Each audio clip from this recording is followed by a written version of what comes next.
จังหน่อยกินข้าวเช้าแล้วเราไปอาบน้ำเงินสามัคคีก็กินข้าวแล้วงามไม่เข้ากับเพื่อนเลยสีกับ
สิเมื่อแล้วสมบ่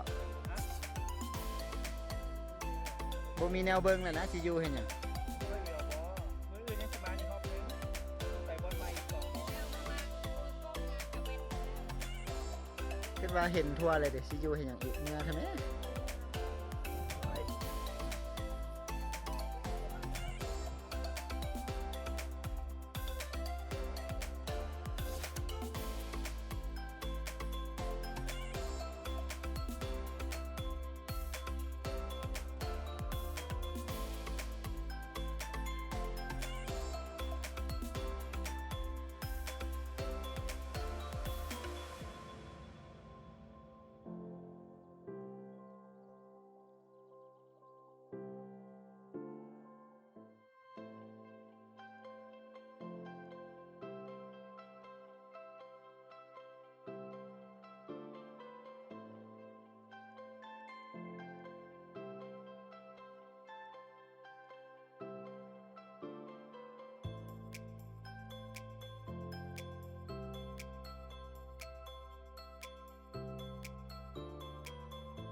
นั่นอย่างนี่น้ำปุ๊กคอยลุกคอยลุกคอยมันพลึบลงได้ลูกท่านพาครับนี่กำลังขึ้นมาเนี่ยดูนี่ถ้าจะก็ลุกอันนี้ก็นี่บ่มีแม่หอบแล้วนี่ ยังไงเขาไม่จิ๊บ จิ๊บบ่เด้ไฟฟ้าอันนี้นะไฟฟ้าไฟชักกำลังปีนใต้ผ่านยังก็ไม่เว้ยผ่านเองยี่คุณว่าธรรมชาติแท้ๆนี่ผู้พิษหวังสุดนี้ก็ได้นะเที่ยวธรรมชาติ เอาละ วิดีโอเป็นไง โอ้สุดยอด สุดยอดอีกไอ้ที่ฮอตยอดละคุณไม่จิตก็ได้คุณ